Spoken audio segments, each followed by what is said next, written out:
आज हम ECS PVC में यूनिट 4 में सोल्डरिंग एंड डिसोल्डरिंग टेक्निक के अंदर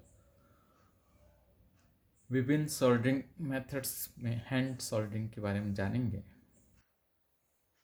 हैंड सोल्डरिंग मतलब आप लैब में जब काम करते हो और स्मॉल प्रोजेक्ट वर्क करते हो इलेक्ट्रॉनिक वर्कशॉप में, तो आप डिस्क्रीट कंपोनेंट्स को पीसीबी पे कैसे सोल्डर करते हो सिंपल एक सोल्डरिंग आयरन की सहायता से। अतः सर्वप्रथम विभिन्न सोल्डरिंग मेथड्स में हम सोल्डरिंग हैंड सोल्डरिंग मेथड्स के बारे में जानेंगे। यहाँ पे हैंड सोल्डरिंग में इम्पोर्टेंट जो टूल होता है वो होता है सोल्डरिंग आयरन, जो आपके कंपोनेंट और पीसीबी ट्रैक पे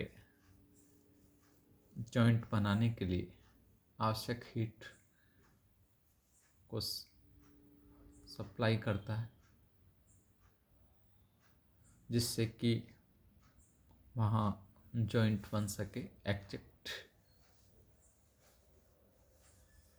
जो सोल्डरिंग आयरन है सिंपली वो एक हीटेड मेटल टिप का बना रहता है और उस पर इंसुलेटेड हैंडल होता है और इलेक्ट्रिकली कनेक्शन के लिए कॉर्ड होती है उसकी, जिससे कि इलेक्ट्रिक करंट उसके हीटिंग एलिमेंट पे जाती है और हीटिंग एलिमेंट से जो उसका टिप है मेटेलिक वो गर्म होता है। हीटिंग एलिमेंट का मतलब जो भी रेस्टी टाइप इसमें मेटल होता अंदर हीटिंग एलिमेंट होता जहाँ आप करंट फ्लो करवा के उसको हीट प्रोवाइड करते हो उसकी टिप को। तो यहाँ एक रेस्टिव हीटिंग एलिमेंट होता अंदर। कहीं कहीं कोर्डलेस आयरन्स भी काम में आते हैं, पोर्टेबल, जहाँ फील्ड एप्लीकेशन या तो वो जो पोर्टेबल एप्लीकेशन के लिए या कॉर्डलेस आयरन्स जो होते हैं या तो बैटरी ऑपरेटेड होते हैं, जिससे कि इनबिल्ट बैटरी की सहायता से उसको आवश्यक हीटिंग करंट मिलती है, या गैस स्टोर्ड रहते हैं जिससे कि जो आवश्यक हीट है उसको मिल सके। लेकिन जो इलेक्ट्रिकल और इलेक्ट्रॉनिक्स एप्लीकेशन के लिए इलेक्ट्रिकली कनेक्टेड इलेक्ट्रिकल जो रेस्टिव हीटिंग एलिमेंट है उसको काम में लेते हैं, वो आयरन आपका सोल्डरिंग आयरन काम में लाया जाता है। सिंपल आयरन जो कि जहाँ की टेम्परेचर कंट्रोल नहीं है, सिंपल एक आयरन होता है जैसे इस डायग्राम में दिखाया गया है कि for electrical and electronics works A low power iron A power rating between 15 and 35 watts is used. Simple irons run at an uncontrolled temperature determined by the thermal equilibrium. When heating something large, the temperature drops a little, possibly too much, to a mild solder. तो यहाँ temperature जो है वो controlled way में नहीं, उसको control नहीं करें तो सिंपल आयरन में आपका बेसिक जो है सोल्डरिंग कैपेबिलिटी होती है, लेकिन उसको कंट्रोल वे में काम में एक जो मैनुअल या हैंड सोल्डरिंग में एक सोल्डरिंग आयरन स्टैंड भी काम में लाया जाता है। सोल्डरिंग आयरन स्टैंड जो जैसे इस डायग्राम में दिखाया जा रहा है कि काम करते हुए जो सोल्डर आयरन है उसको इस स्टैंड में रखा जाता है और सोल्डरिंग आयरन स्टैंड के अंदर फ्लक्स पोर्ट भी होता है, जैसा कि यदि सोल्डर वायर में फ्लक्स इनबिल्ट नहीं हो तो फ्लक्स पोर्ट भी वहाँ रहता है। एक सेलुलोस स्पंज होता है जिसकी सहायता से आप जो सोल्डरिंग आयरन है उसके टिप को जब काम करते हैं तो उसको साफ करते रहते हैं, साफ करने के काम आता है। तो एक सेलुलोस स्पंज होता है। तो इसका बेसिक एप्लीकेशन है कि जब हीटेड सोल्डरिंग आयरन है तो उसको स्टैंड में रखा जाए जिससे कि कोई अनहोनी नहीं हो और एक प्रॉपर वर्कमैनशिप डेवलप हो।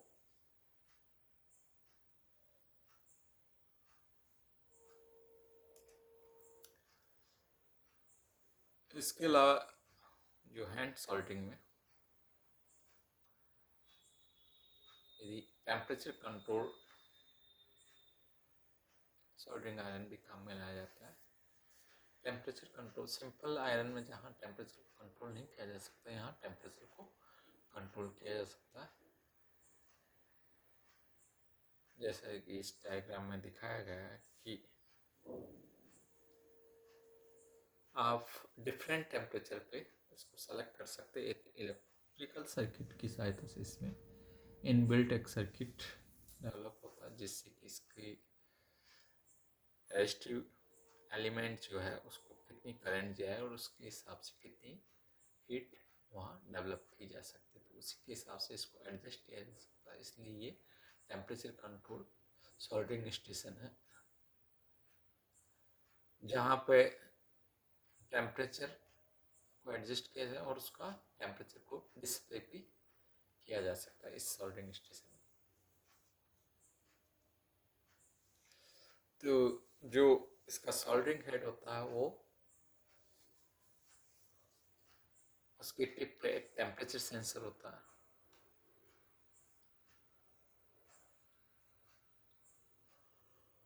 और सेम यहाँ पे भी एक स्टेशन काम में लाया जाए जिससे कि सोल्डरिंग आयरन को जब काम में नहीं लाया जाए या काम में लाया जाए तो उसको उस पर रखा जाता है, एक स्पॉन्ज जिस पे कि स्पॉन्ज लगा रहता है और फ्लक्स की रखने की भी फैसिलिटी होती है। ये सामान्यतः आप इलेक्ट्रॉनिक कंपोनेंट्स को सोल्डर करने के लिए इसको हम काम में लेते हैं। अब यहाँ पे हमने कुछ सामान्य soldering iron, soldering station, temperature control soldering station, soldering stand, इनके बारे में जानकारी प्राप्त करी। अब एक टेक्निकल टर्म्स है वेटिंग एक्शन, उसके बारे में जानकारी प्राप्त करते हैं। वेटिंग एक्शन में ये होता है कि जो आपका जहाँ जॉइंट किया जाना है और जो शोल्डर मेटल है वो पर्टिकुलरली उस जॉइंट को परफेक्टली कर सके, वो कहलाता है एक weighted action. When the hot solder comes in contact with the copper surface, a metal solvent action takes place. The solder dissolves and penetrates the copper surface. यानी जो solder जब dissolve होता है तो copper surface में penetrate हो जाता है, यानी वो intermix हो जाता है। तो यहाँ पे जो solder है और जो copper है वो उनके molecules intermix हो जाएंगे, एक नया alloy बन जाएगा जिसमें कि कुछ पार्ट कॉपर का कुछ पार्ट सोल्डर का होगा। तो इस तरह एक नया जॉइंट बनता है और वो एक मिक्सअप होता है दोनों मेटल्स का। तो ये जो सॉल्वेंट एक्शन हो रहा है वो ही आपका वेटिंग एक्शन कहलाता है। यानी इस प्रकार वेटिंग एक्शन से आप इंटरमेटेलिक बॉन्ड बनता है।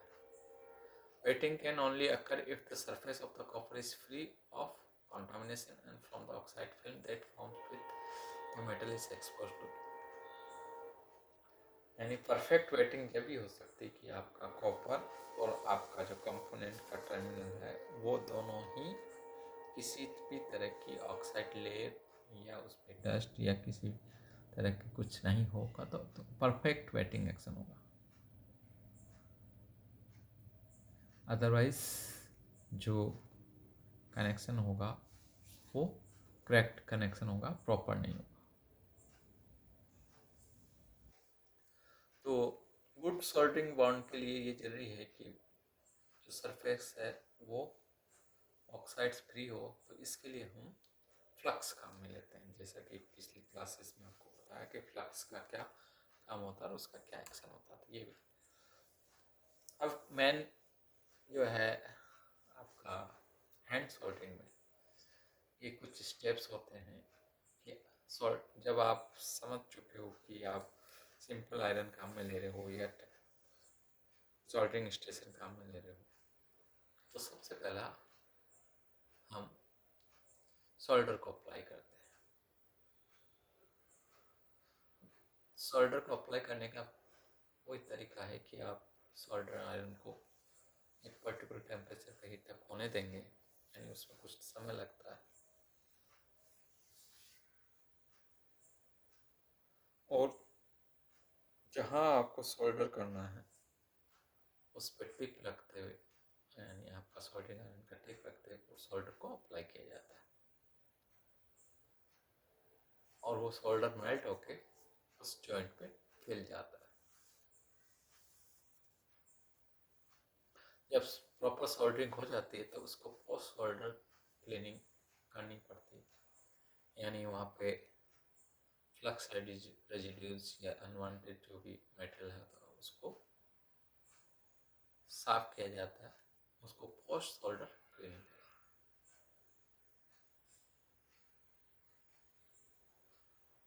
अब यदि आपका जॉइंट प्रॉपर नहीं बना, उसमें क्रैक्स हो गए या वो प्रॉपर बॉन्डिंग नहीं हो रही, तो रीसोल्डरिंग की भी आवश्यकता होती है। और रीसोल्डरिंग करते वक्त ये भी ध्यान रखा जाता है कि जो कनेक्शन वो वापस आप मेल्ट कर रहे हो वो ओरिजिनल कनेक्शन की तरह ही वहाँ सोल्डरिंग हो सके। वर्कमैनशिप का मतलब आप जो सोल्डरिंग कर रहा है उसकी कितनी काबिलियत है कि वो परफेक्ट सोल्डरिंग कर रहा है, यानी जो सोल्डर है वो उसमें स्क्रैच नहीं होने चाहिए, शार्प एज नहीं होने चाहिए, ग्रिटीनेस नहीं हो, लूजनेस नहीं हो, ब्लिस्टरिंग नहीं हो, यानी कुल मिला के एक परफेक्ट बॉन्ड यदि ये है तो उसकी वर्कमैनशिप पुअर है। तो इस तरह जो हैंड सोल्डरिंग है उसमें हम सोल्डरिंग कर सकते हैं। तो आप कुछ स्टेप्स देखते हैं कि क्या आपको सावधानियां रखनी चाहिए, क्या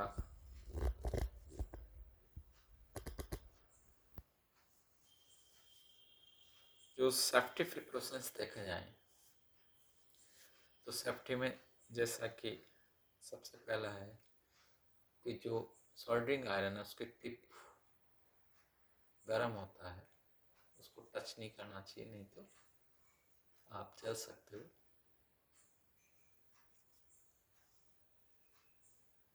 आयरन जो है हीट प्रूफ फ्लैक्स से कनेक्टेड रहता है, यानी मेंस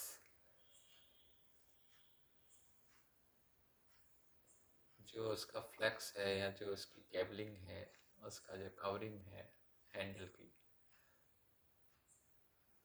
वो एक्स्ट्राऑर्डिनरी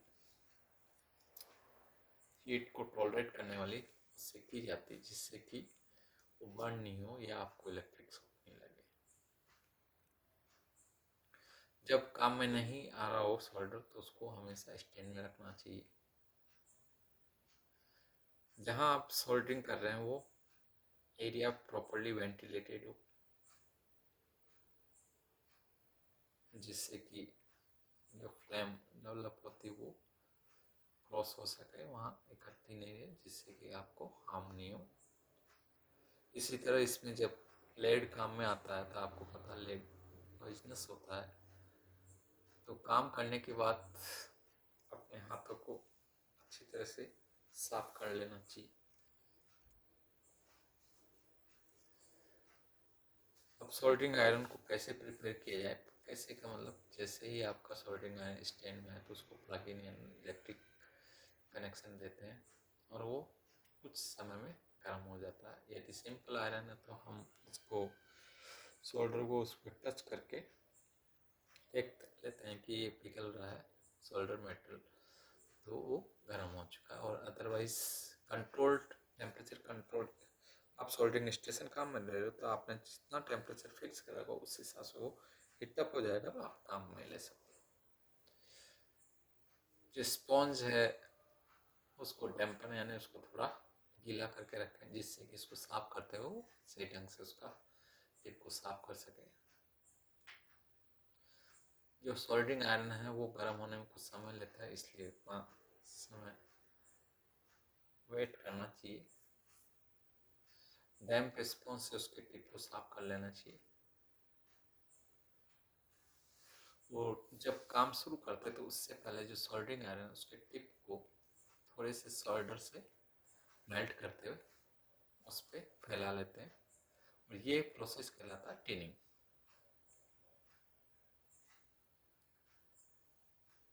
और इस टिनिंग की सहायता से जो हीट फ्लो होती है आयरन टिप टू जॉइंट वो थोड़ा इजी हो जाता है। तो ये टिनिंग प्रोसेस कर लेना चाहिए, जिससे कि वो सोल्डरिंग प्रॉपर आपकी की जा सके।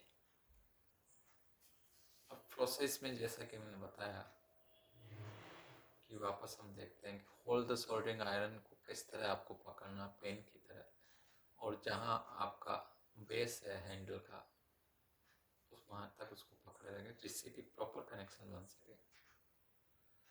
इसी तरह सोल्डरिंग आयरन को आप जॉइंट के पास टच करके रखें, जिससे कि कंपोनेंट लीड और ट्रैक दोनों उसके टचिंग में रहें। फिर सोल्डर को उस जॉइंट पर रखें, क्योंकि जब एरिया गर्म हो रहा है और सोल्डर गर्म है तो सोल्डर को उस जॉइंट पे रखेंगे और उस सोल्डरिंग आयरन के कांटेक्ट में लाएंगे तो सोल्डर मेल्ट होगा, और वहाँ पे जो कंपोनेंट का टर्मिनल और जो पीसीबी का ट्रैक है उसमें आपस में एक बॉन्डिंग होगी, जो कि वोल्केनोस वेब की होनी चाहिए। जैसे ही आपका प्रॉपर जॉइंट फॉर्म हो जाए तो हम सोल्डर को वहाँ से हटा देंगे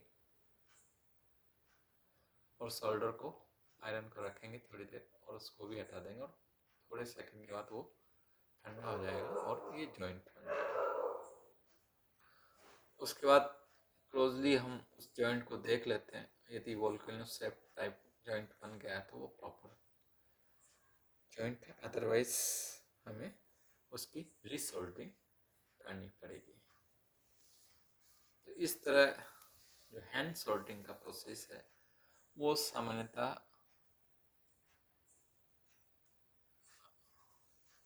मेंटेनेंस वर्क रिपेयर वर्क में भी काम आता है, और इलेक्ट्रॉनिक वर्कशॉप के अंदर हम मिनी प्रोजेक्ट्स जब बनाते हैं तब भी इसको काम में लेते हैं। थैंक यू, आपने इसके बारे में जाना और समझा।